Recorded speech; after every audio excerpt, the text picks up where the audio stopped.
Last class में हमने उपभोक्ता समस्याएं करी थी। सबसे पहले तो हमने उपभोक्ता के बारे में जाना था कि उपभोक्ता क्या है। उपभोक्ता जो भी वस्तुओं और सेवाओं का उपभोग करता है वो उपभोक्ता होता है और वो उसका मूल्य अदा करता है। और उपभोक्ता की समस्याएं जो हैं लास्ट क्लास में हमने किया था कि जैसे अगर उपभोक्ता निरक्षर है, यदि उपभोक्ता अज्ञान है, अज्ञानता है, बाकी उपभोक्ता को वस्तुओं के चुनाव में भी कठिनाई आती है। उसके बाद यदि भ्रामक विज्ञापन है तो उनसे भी उपभोक्ता को ध्यान रखना चाहिए कि जो भी वस्तु ले तो वो विज्ञापनों के आधार पे ना लेकर बल्कि जो उसका एक्सपीरियंस है उसके हिसाब से ले। और इसके अलावा जो वस्तुओं की बाज़ार में क्या स्थिति है उसके ऊपर भी हमने चर्चा की थी। अब आज की क्लास में हम करेंगे उपभोक्ता की समस्याएं आगे, जैसे मूल्यों के प्रति अज्ञानता। ये बहुत बड़ा एक गैप होता है जो उपभोक्ता को इस गैप को छोड़ना नहीं चाहिए। उपभोक्ता यदि बीच बीच में सर्वे करता रहे, यदि वो मार्केट में दाम भाव पूछता रहे और मार्केट में जब जैसे जैसे वो जाता रहेगा, जितनी विजिट्स बढ़ाएगा तो उसी हिसाब से उसको मूल्यों का ज्ञान होगा। और आजकल क्योंकि जैसे कोरोना का पीरियड है, आजकल हम कहते हैं घर से बाहर कम से कम निकलना चाहिए, तो ऑनलाइन मार्केटिंग देखता रहे ऑनलाइन क्या मूल्य चल रहा है बाज़ार में, तो वो उपभोक्ता को पता होना चाहिए। जिस भी मोड से वो परचेसिंग करता है, चाहे ऑनलाइन करता है चाहे वो खुद जाकर परचेज करता है, उसको उसके बाज़ार में वस्तु के मूल्यों का अंदाज़ा होना चाहिए, उसके प्रति अज्ञान नहीं होना चाहिए, तभी वो सही दाम पर सही चीज़ ला पाएगा। फिर है उपभोक्ता की मानसिकता। उपभोक्ता की मानसिकता क्या होती है? जनरली हम ये सोचते हैं कि जो महंगी चीज़ होती है वो अच्छी होती है और जो सस्ती चीज़ होती है वो घटिया होती है, वो खराब होती है। जैसे कि एक कहावत भी बनी है कि महंगा रोए एक बार और सस्ता रोए बार बार। तो ये एक मानसिकता होती है उपभोक्ता की। तो ये चीज़ ना होकर हमें क्वालिटी पे का ज्ञान होना चाहिए। वस्तु की क्या क्वालिटी है, किस क्वालिटी में हमें ये वस्तु प्राप्त हो रही है, उस पर हमें ध्यान देना चाहिए।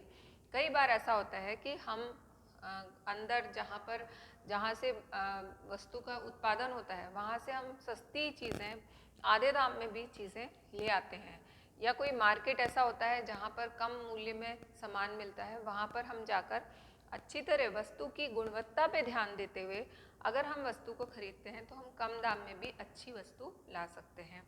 तो इसलिए जो उपभोक्ता की मानसिकता होती है कि महंगाई वाली जो चीज़ है या महंगी वस्तु जो है वो अच्छी होती है और सस्ती वस्तु खराब होती है, ये बिल्कुल गलत है। फिर है काला धन कमाने की मंशा। जो विक्रेता होते हैं, जो मार्केट चला रहे हैं, उनमें लालच आ जाता है। वो कोई भी वस्तु, जो भी वस्तु बेचते हैं, उनको ये लगता है कि इस वस्तु का जब मैक्सिमम दाम लग जाता है तब भी उन्हें ये लगता है कि और दाम बढ़ाएं। और वो कैसे बढ़ाएं? मिलावट करके बढ़ाएं। जैसे कि दाल में कंकड़ मिला देना, या मतलब जो क्वालिटी है उस क्वालिटी को इन्फीरियर कर देते हैं, वो उसमें कुछ भी मिलावट कर देते हैं जिससे उनका जो वज़न है वो वज़न बढ़ जाता है और जो उनकी जो वो चीज़ बेच रहे हैं वो कम संख्या में या कम क्वांटिटी में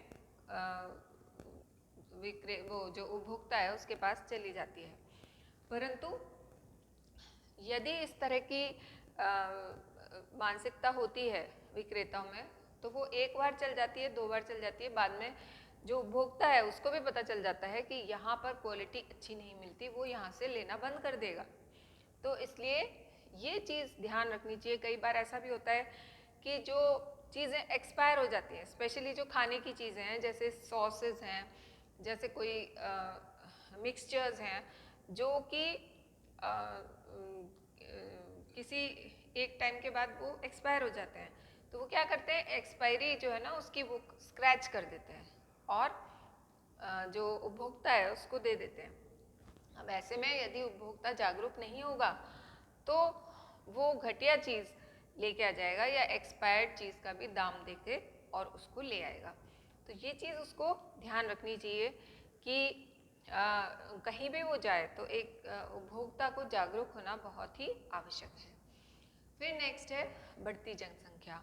बढ़ती जनसंख्या, जब जने ज़्यादा होंगे, सामान जो है वो उतना ही होगा, तो उसका जो बंटवारा है उसके कई सारे बंटवारे हो जाएंगे, तो जो पर हेड यूनिट है वस्तु की वो कम आएगी, और पर हेड यूनिट जब वस्तु की कम आएगी तो उसकी मांग बढ़ जाएगी।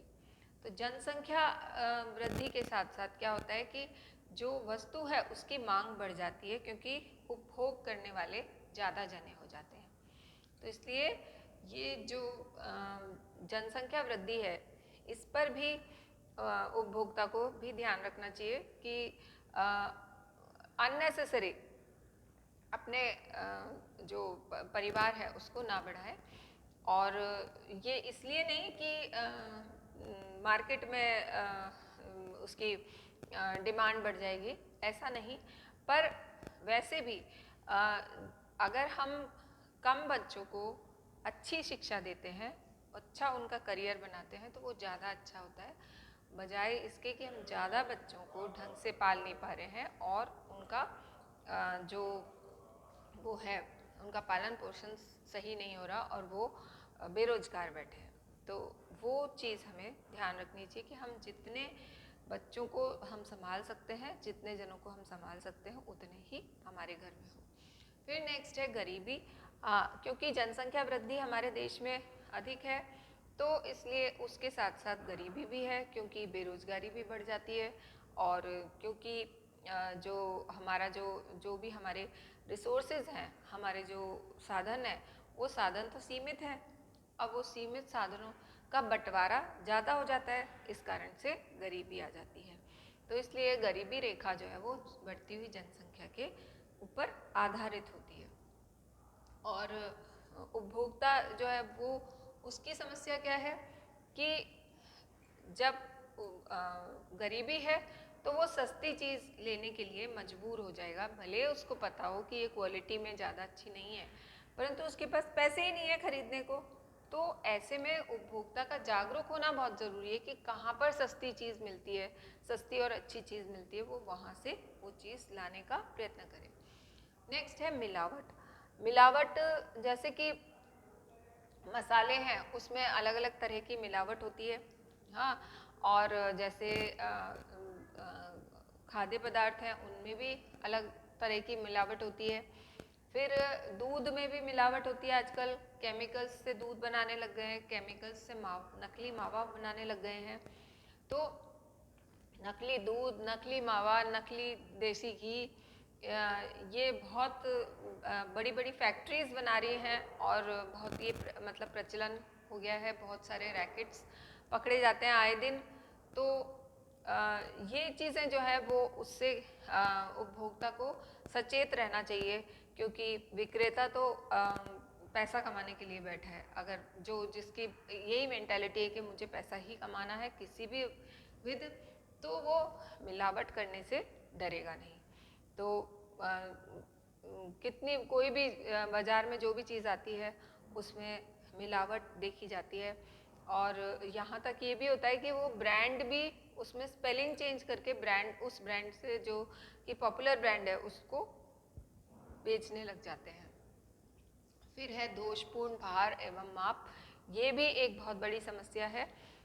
विक्रेता जो है जो भी चीज़ खरीद मतलब जो भी चीज़ बेचते हैं उस वस्तु का भार, स्पेशली जो खाने के आइटम्स हैं जैसे सब्जी है, दूध है, जो भी हम मतलब जैसे नाप के लेते हैं लीटर्स में या फिर किलो में, तो उसमें क्या करते हैं वो बाट में जो बीच का जो पोर्शन है उसको खाली कर देते हैं, तो उससे बाट का वजन कम हो जाता है। या फिर पहले तराजू चलते थे, अब तो डिजिटल बैलेंस चलने लगा है। डिजिटल बैलेंस में उसमें कुछ एडजस्टमेंट ऐसा कर देते हैं कि वो कितना भी भार हो वस्तु का वो उससे नीचे जाता ही नहीं है, तो ये उसका ऐसे एडजस्टमेंट कर देते हैं।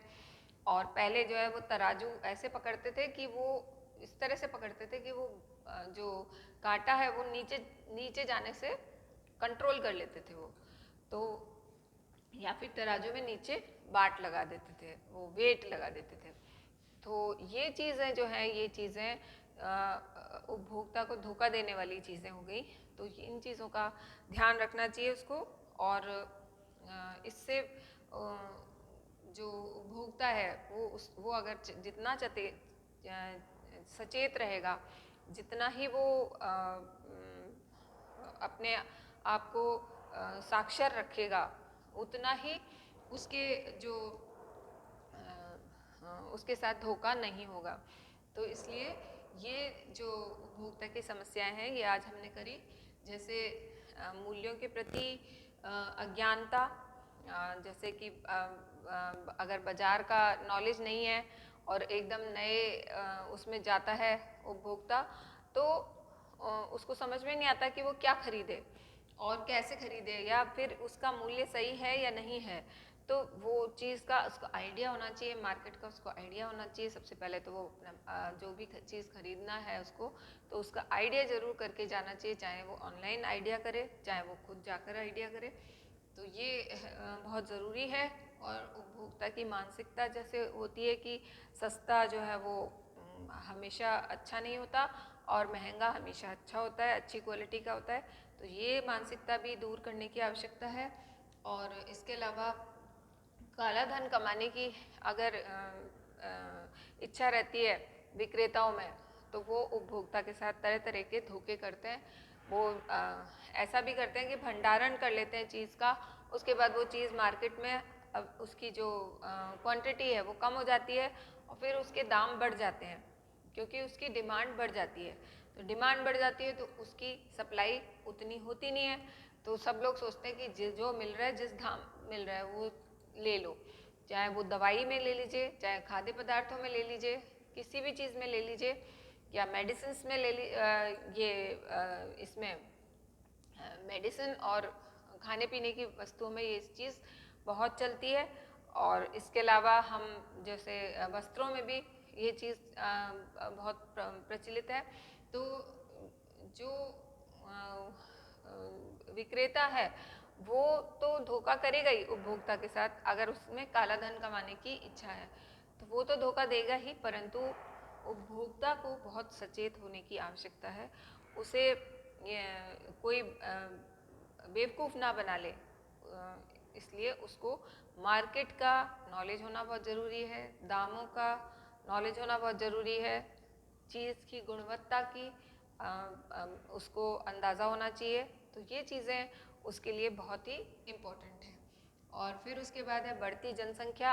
जैसे जनसंख्या ज़्यादा है तो सप्लाई जो है वो बढ़ जाएगी, सॉरी डिमांड बढ़ जाएगी, और डिमांड बढ़ने से फिर सप्लाई उतनी ही रहेगी, क्योंकि हमारे पास लिमिटेड ही सप्लाई है, तो उससे बंटवारा ज़्यादा हो जाता है और हिस्सा कम आता है, क्योंकि ज़्यादा जने होते हैं उनको ज़्यादाओं को बांटना पड़ता है, तो फिर उसकी हिस्सेदारी कम हो जाती है। इसलिए बढ़ती जनसंख्या भी एक कारण है उपभोक्ता समस्या के लिए। फिर उसके बाद गरीबी, अगर उपभोक्ता में पेइंग कैपेसिटी ज़्यादा नहीं है, वो ज़्यादा नहीं पे कर सकता, तो फिर उसको मन मारते हुए क्वालिटी पे कॉम्प्रोमाइज़ करना पड़ता है, क्योंकि कम क्वालिटी की वस्तु सस्ती मिलती है मार्केट में, तो वो फिर वो ये जानते हुए कि इसकी क्वालिटी अच्छी नहीं है, पर फिर भी वो क्योंकि वो सस्ती है या वो उसके पास इतने ही पैसे हैं देने के लिए, इसलिए वो सस्ती वस्तु खरीद लाता है।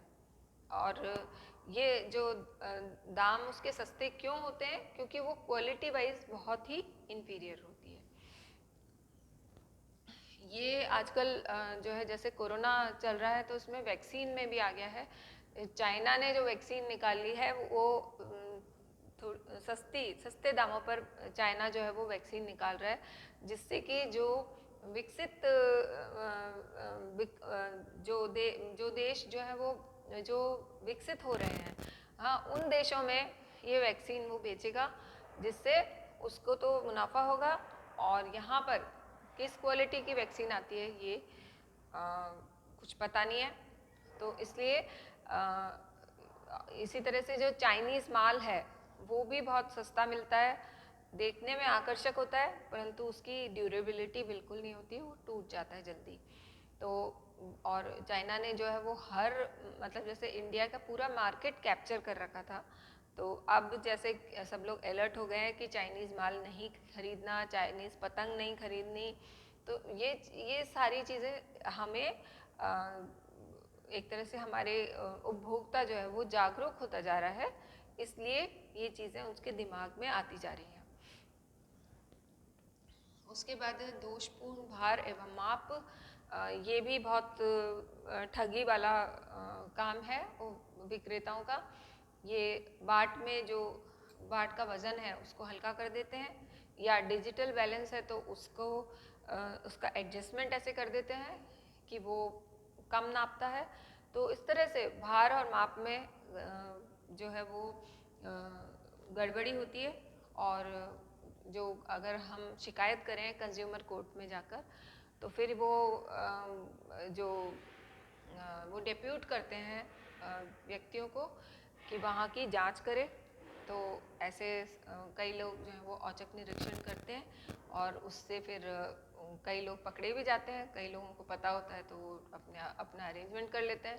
तो इस तरह से ये चीज़ जो है दोषपूर्ण भार और माप, ये बहुत ज़्यादा देखा जाता है, और इस चीज़ के लिए उपभोक्ता को जागरूक होना बहुत ही आवश्यक है। अब हम नेक्स्ट क्लास में करेंगे, आज इतना ही करेंगे। Thank you.